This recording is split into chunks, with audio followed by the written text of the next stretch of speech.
여러분을 울게 하고 또 웃게 하는 것, 어떤 것들이 있으신가요? 혹시 은행 잔고를 보면서 웃거나 혹은 울거나 하시지 않습니까? 아니면 연말에 나올 보너스 나오는지 안 나오는지, 혹은 연봉 때문에 울거나 웃거나 하시진 않으시나요? 아마 어떤 사람들은 돈은 다 필요 없고 휴가나 오라, 혹은 가족들과 함께하는 시간이 우리를 즐겁게 하고 때로는 우리를 슬프게 할 수 있을지 모르겠습니다.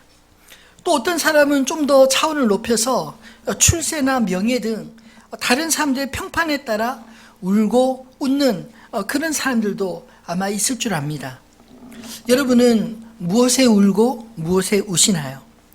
오늘 우리가 읽은 이 본문의 이야기는 52일 만에 성벽 공사를 마치고 집으로 다 흩어졌던 이스라엘 백성들이 다시 예루살렘으로 모이는 이야기로부터 시작이 됩니다. 공사가 6월 25일에 마쳤다고 기록되어 있는데, 오늘 7월 1일에 모든 백성이 예루살렘으로 돌아왔다는 이것은 불과 며칠 쉬지도 못한 채 그들이 다 모였다라는 그런 뜻입니다. 그들이 기억하는 7월 1일은 도대체 무슨 날이기에 그들이 예루살렘으로 다 모였을까요? 종교력으로 이 7월 달은 대단히 큰 명절들이 많은 날입니다.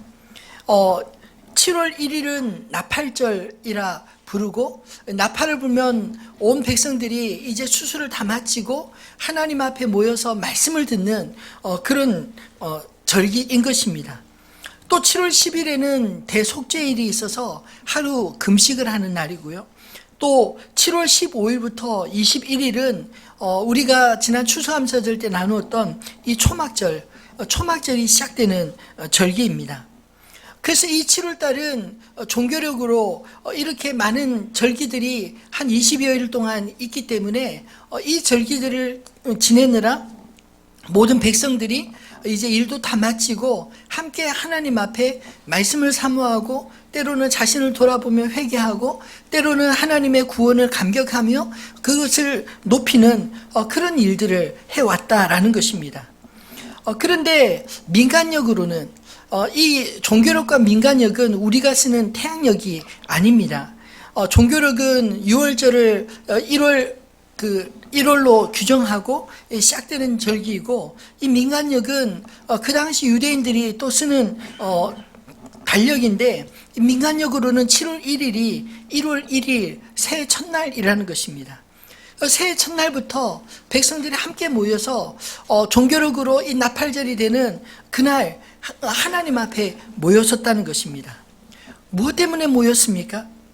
요즘 우리가 심심찮게 볼 수 있는 어떤 정치적 이슈 때문이나, 혹은 블랙 프라이데이처럼 뭐 상품 싼 게 있어서 그 구매하기 위해서 줄 서서 모이는 그런 차원의 모임이 아닙니다. 단지 하나님의 말씀을 듣기 위해서 이른 새벽부터 그들이 모였다라고 기록되어 있습니다. 백성들이 먼저 제사장 겸 학사인 에스라에게 모세 율법책을 가져오기를 요청하였습니다. 이른 새벽 동이 트는 시간부터 정오까지면 대략 6시간 정도 되는데, 이 시간 동안 그 모든 백성들이 꿈쩍하지 않고 에스라가 읽어주는 그 율법의 말씀을 듣고, 또 중간중간 쉬는 시간에 무리들 가운데 섞여 있는 레위 사람들이 율법의 말씀들을 해석해 주는 것을 또 그들이 듣고 있었다는 것입니다. 말씀을 들을 때 그들의 태도가 얼마나 경건하고 엄숙한지 오늘 말씀을 읽는 동안 느껴지지 않으셨나요? 그렇다면 그들이 왜 수문 앞에 모였을까요? 수문 앞 광장에 모였을까요? 이 수문이라는 말은 물을 기르러 다니는 문이다라는 뜻입니다. 영어로 말할 것 같으면 워터게이트라는 그런 뜻입니다. 이 수문은 예루살렘 동측 성벽의 문으로서 이 기온샘 곁에 있어 사람들이 물을 기르러 지나다니는 곳이었고, 또 예루살렘 성전 바로 앞에 있는 광장이기도 했습니다.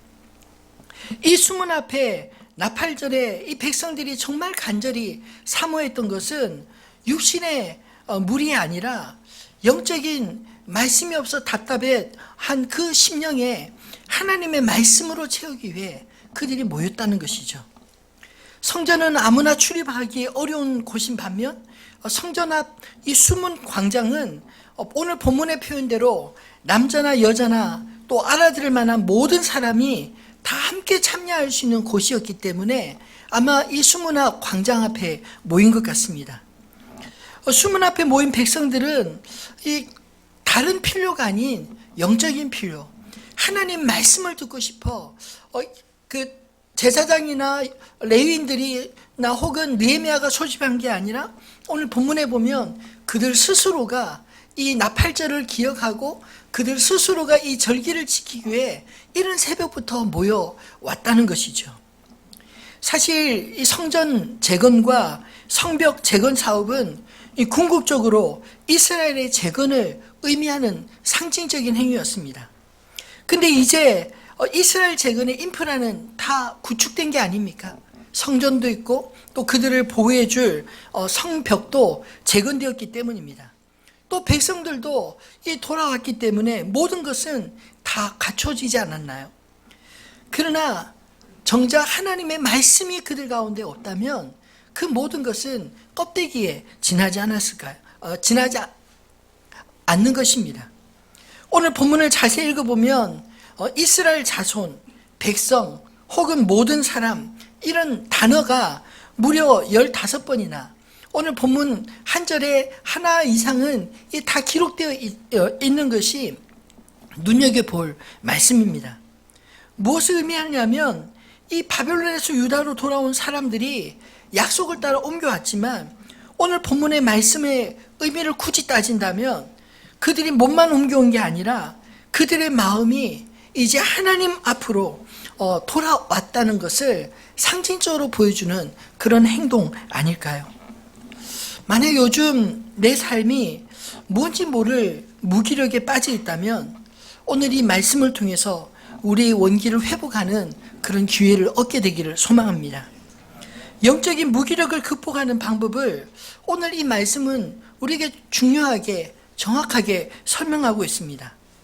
우리의 몸만 성전에 있는 것이 아니라 우리의 마음이 하나님 말씀 앞에 서 있을 때 비로소 우리의 몸과 마음이 온전히 하나님을 예배하는 그런 시간이 되지 않겠습니까? 진정한 나를 찾아가는 영적인 회복, 어디서부터 시작이 될까요? 오늘 말씀을 보면 특별히 1절로 6절 그리고 7절로 12절 말씀으로 나누어 볼 때 먼저 첫 번째로 하나님의 말씀을 들을 때 영적인 회복이 시작된다는 것을 깨닫게 됩니다. 저는 말씀을 묵상하면서 앞에서 설명한 것처럼 이 1절로 6절 또 7절로 12절까지 두 단락으로 보였습니다. 1절로 6절까지의 말씀은 이스라엘 백성들이 하나님 앞에 경건하게 말씀을 들으며 예배하는 장면이 잘 기록되어 있습니다. 이 포로기 이후에 이스라엘 백성들이 하나님을 어떻게 예배했는지 오늘 이 말씀을 보면 우리가 알 수 있는 것입니다. 또 7절로 12절 말씀은 에스라가 읽어준 율법의 말씀을 레위 사람들이 무리 중에서 그 뜻을 해석하여 깨닫게 하고 그 반응들이 여기저기 터져나오는 그런 장면들로 묘사되어 있습니다.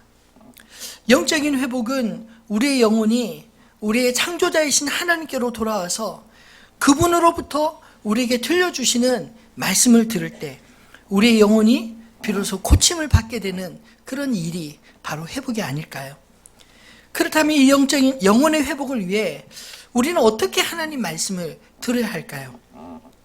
오늘 말씀과 같이 하나님 말씀을 경외함으로 들어야 할 줄 압니다. 5절로 6절 말씀을 다시 한번 읽어볼까요? 에스라가 모든 백성 위에 서서 그들 목전에 책을 펴니 책을 펼 때 모든 백성이 일어서니라. 에스라가 위대하신 하나님 여호와를 송축하며 모든 백성이 손을 들고 아멘 아멘 하고 응답하고 몸을 굽혀 얼굴을 땅에 대고 여호와께 경배하니라. 에스라를 위해서 특별히 그 강단을 만들고 그리고 모든 백성이 잘 보이는 곳에 또 에스라의 말이 잘 들릴 수 있도록 높은 곳에서 에스라가 성전의 그 율법책을 펼 때 모든 백성들이 다 일어섰다라고 그렇게 기록하고 있지 않습니까? 우리 성경을 때 앞으로 일어나 볼까요? 어쨌든 그 말씀을 들을 때 그들은 일어나고 또 여호와를 찬송할 때 그들이 손을 들고 아멘 아멘 하며 몸을 굽혀 땅에 대고 여호와께 경배하였다라고 말합니다. 사역훈련이라고 이게 제자훈련 마치고 사역훈련하는 그 교재에 보면 마지막 부분에 경청에 이렇게 이야기하고 있습니다. 사람이 커뮤니케이션이 단지 말소리로만 듣지 않는다는 것입니다. 아니 단지 말소리로 듣는 것은 우리가 그 사람의 이야기를 듣는데 불과 7% 정도밖에는 되지 않는데요. 실제로 나머지는 이 어투와 표정 그리고 또 태도 이런 것들로 그 사람이 무엇을 말하는지 진정성을 알 수 있다는 것입니다. 근데 어투와 행동, 표정 등이 무려 한 40% 정도 되고요. 그보다 더 큰 것이 태도입니다. 말하는 태도를 보고 사람들은 그 사람의 말을 알아들을 수 있다는 것이죠. 태도의 문제는 결국 마음의 문제 아니겠습니까? 마태복음 13장에 씨 뿌리는 비유의 말씀을 보면 농부가 똑같이 씨를 뿌리지만 어떤 밭에 뿌려지냐에 따라서 열매가 다릅니다. 똑같이 들어도 똑같이 말씀을 열매가 맺히는 게 아니라는 것이죠. 어떤 말씀은 길가와 같은 밭에, 어떤 말씀은 돌짝밭과 같은 밭에, 또 어떤 말씀은 가시밭과 같은 밭에, 또 어떤 밭은 옥토와 같은 밭에 떨어진다고 합니다. 그런데 이 길가와 돌밭과 가시밭은 이 씨앗이 잘 자랄 수 없는 환경이기 때문에 거기에 떨어진 씨앗들은 굴러다니다가 새들에게 먹히거나 아니면 조금 싹을 틔우다가 금방 시들어 죽거나 아니면 싹을 틔우고 좀 자라긴 하지만 그 가시나무의 기운 때문에 막혀서 이 열매를 맺지 못하는 그런 경우 허다하다는 것이죠. 그러나 옥토에는 뿌려진 씨앗이 이 100배, 60배, 30배로 결실을 맺는다. 그렇게 기록되어 있습니다. 그 다음에 옥토는 어떤 밭일까요? 파헤쳐진 땅, 갈아엎은 땅, 그런 땅이 아니겠습니까? 길가나 돌밭과 가시밭 같은 밭도 사실 옥토로 바꿀 수 있습니다. 왜냐하면 갈아엎으면 되니까요. 그리고 돌멩이들 뽑아내고 가시나무들 뽑아내고 끊임없이 잘 가꿔주는 그 땅이 옥토가 아니겠습니까? 처음에 옥토에 씨앗을 뿌렸다고 해도 가꾸는 것을 게을리하면 곡식만 자라는 게 아니라 오히려 잡초가 더 무성하게 곡식이 자라는 것을 방해하지 않겠습니까? 그러므로 우리의 마음의 밭, 마음의 태도가 어떠하냐에 따라서 하나님 말씀이 다르게 들릴 수 있다. 그 말씀이 또 똑같이 듣지만 다른 결과를 맺을 수 있다. 이런 뜻 아닐까요? 하나님 말씀에 대한 가장 길고도 은혜로운 말씀을 꼽으라 할 것 같으면 시편 119편을 꼽을 수 있습니다. 무려 176절로 성경에서 가장 긴 장입니다. 그 구조는 히브리어 알파벳 22자의 첫 자음으로 시작해서 그 119편 안에 또 22편의 시가 따로 이렇게 안에 포함되어 있습니다. 말씀들 하나하나가 너무나 주옥 같은데 다 읽을 수는 없고 그 가운데 한 부분만 한번 같이 읽어볼까요? 97절로 104절 말씀입니다. 내가 주의 법을 어찌 그리 사랑하는지요. 내가 그것을 종일 작은 소리로 읊조리나이다. 주의 계명들이 항상 나와 함께하므로 그것들이 나를 원수보다 지혜롭게 하나이다. 주의 증거들을 읊조림으로 나의 명철함이 나의 모든 스승보다 나으며 주의 법도들을 지킴으로 나의 명철함이 노인보다 나으니이다. 내가 주의 말씀을 지키려고 발을 금하여 모든 악한 길로 가지 아니하여 싸우며 주께서 나를 가르치셨으므로 내가 주의 규례들에서 떠나지 아니하였나이다. 주의 말씀의 맛이 내게 어찌 그리 단지요 내 입의 꿀보다 더 다니이다. 주의 법도들로 말미암아 내가 명철하게 되었으므로 모든 거짓 행위를 미워하나이다. 아멘. 눈치챘을지 모르는데 한 절 한 절마다 하나님 말씀이 우리의 삶에 어떤 영향력을 주고 있는지 설명하고 있습니다. 근데 한 절 한 절마다 하나님 말씀을 다르게 표현하고 있습니다.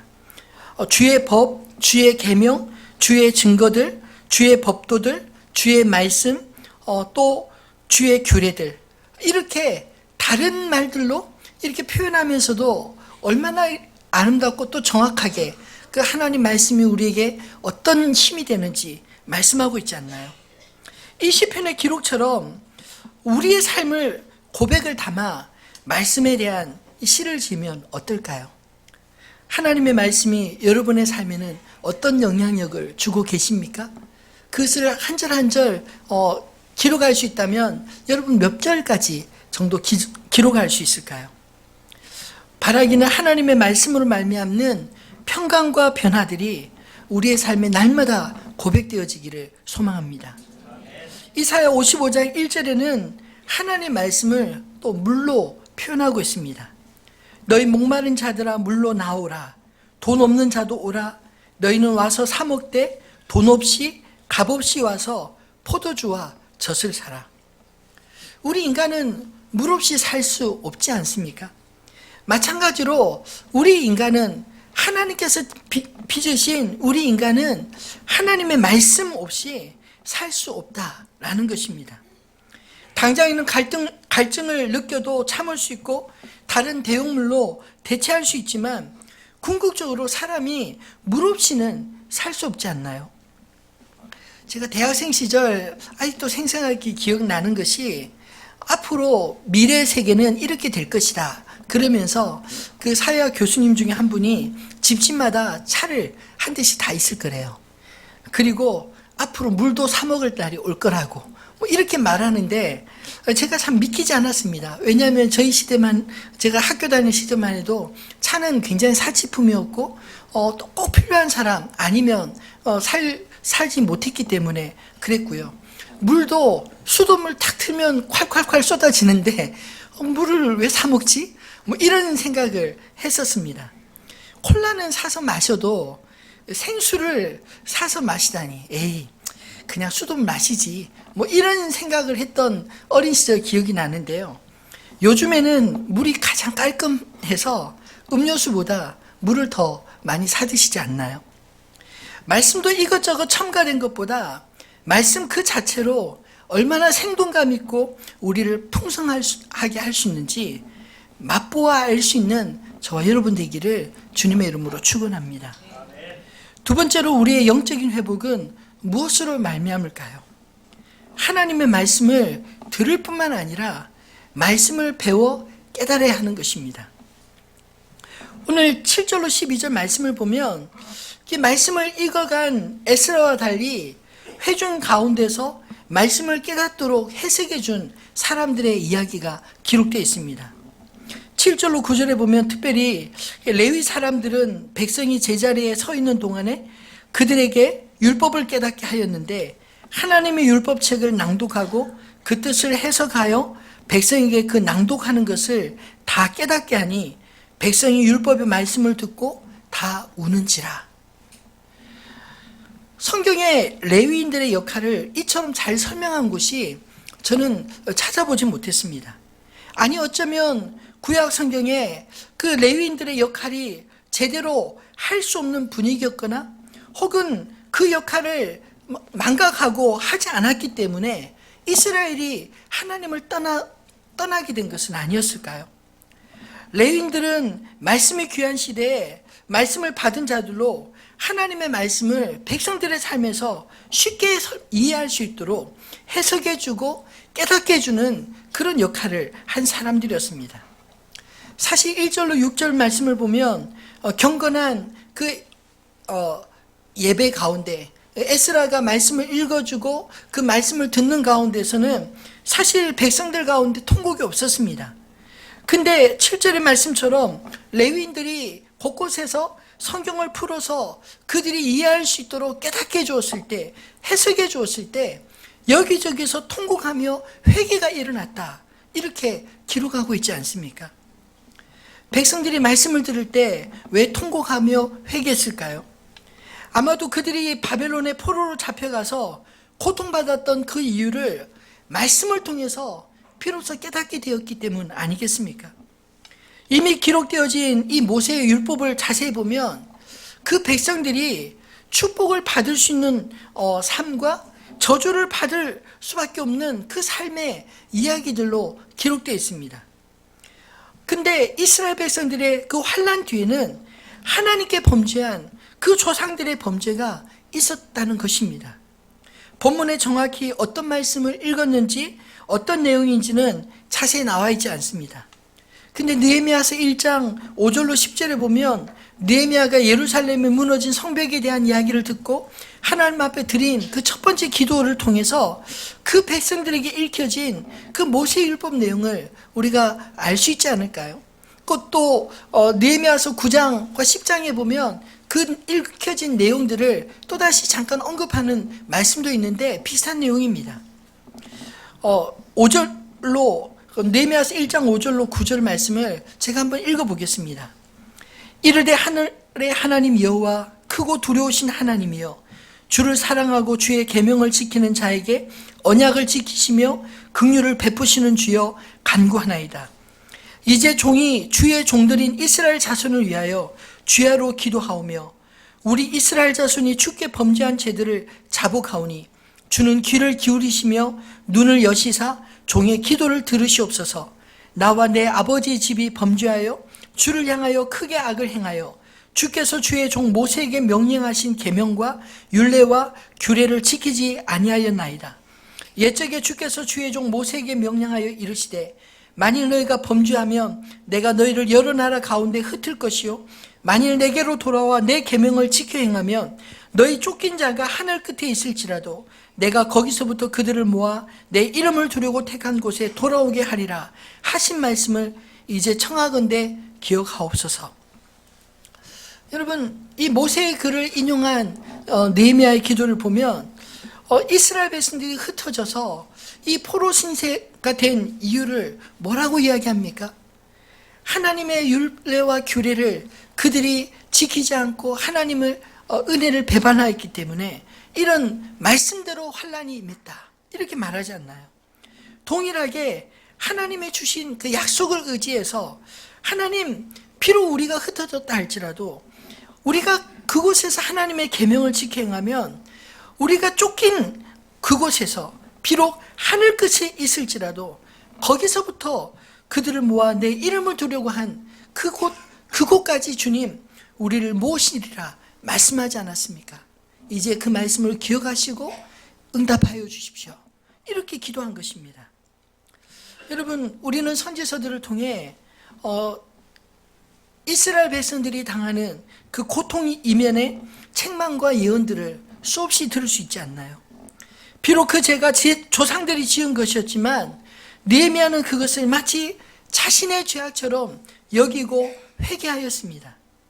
오늘 이스라엘 백성들도 비록 자기들이 범한 죄는 아니었을지라도 자신들이 그렇게 공고함을 당했던 바로 그 이유가 하나님의 사랑과 약속의 말씀을 저버리고 범죄한 결과인 것을 비로소 깨달았기에 통곡하며 슬퍼한 것이 아닐까요?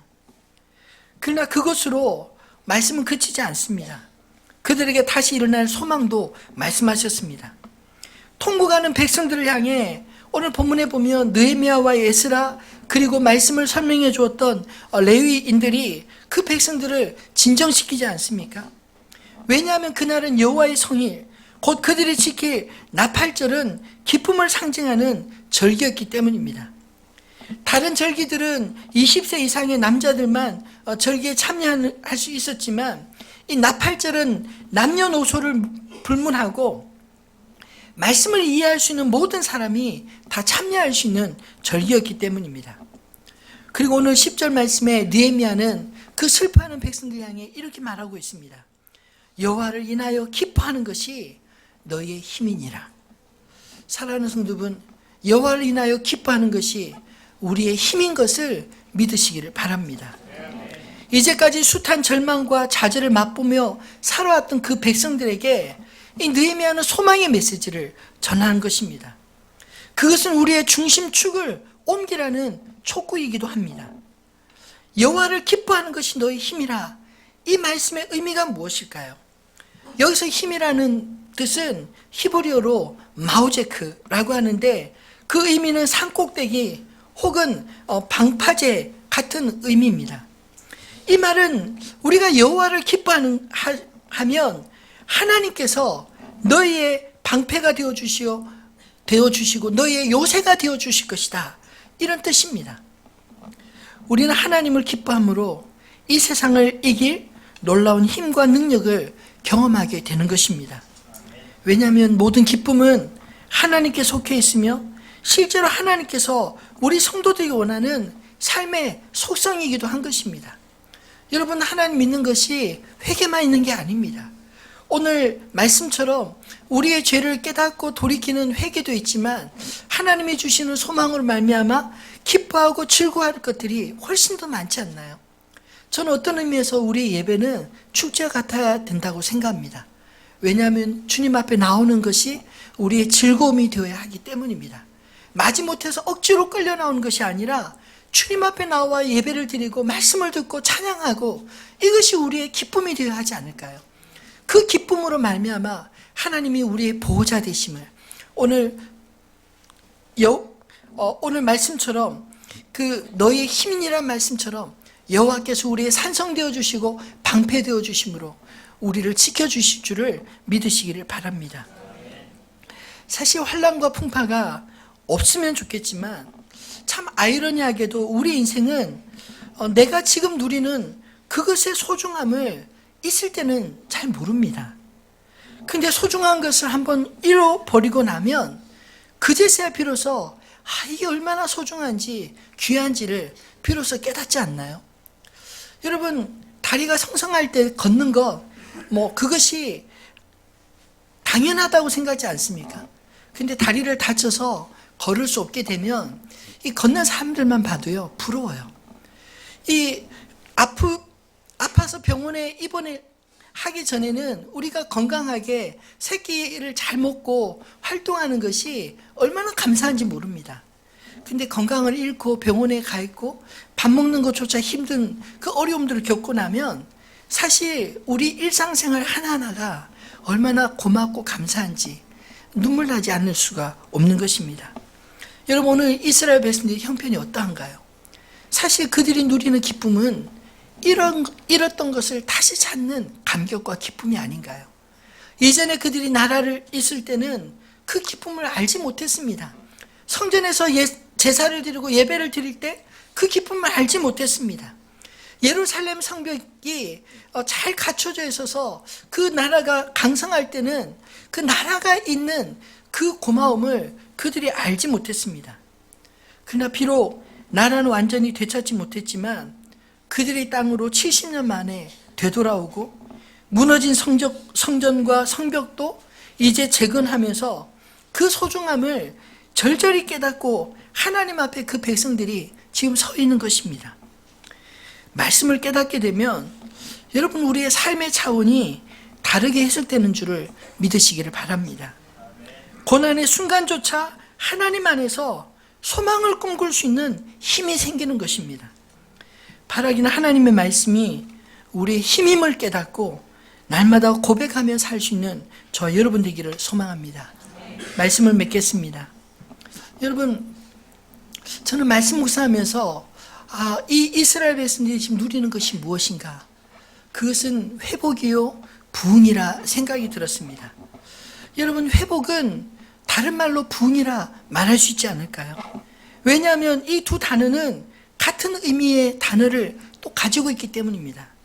그것은 다시라는 의미가 공통점으로 쓰여 있습니다. 회복이 원래의 상태로 다시 돌아가거나 원래의 상태를 다시 되찾는 것이라면, 부흥은 쇠퇴했던 것이 다시 일어나는 그런 상태를 가리키는 단어입니다. 오늘 수모나 광장에서 벌어진 울다가 웃는 이 영적인 카타르시스는 그들이 하나님 말씀 속에서 자신의 죄악을 보았기 때문에 통곡하였고 또 하나님의 위로의 말씀으로 다시 그들이 잃었던 것을 얻은 것으로 인하 감사와 감격으로 하나님 앞에 즐거워할 수 있었던 것입니다. 여러분도 혹시 목마르시지 않으시나요? 삶의 이유 없는 답답함과 갈증으로 견딜 수 없는 분이 혹 계시지 않습니까? 오래전에 내가 의식도 못하던 때에 받았던 상처들로 인해 왜곡된 정서로 불안해하시는 분은 안 계신가요? 오늘 수문 앞 광장에서 육신을 적실 물이 아니요 영혼을 적실 말씀을 사모했던 이스라엘 백성들처럼 주님 앞에 그렇게 나올 수 있게 되기를 소망합니다.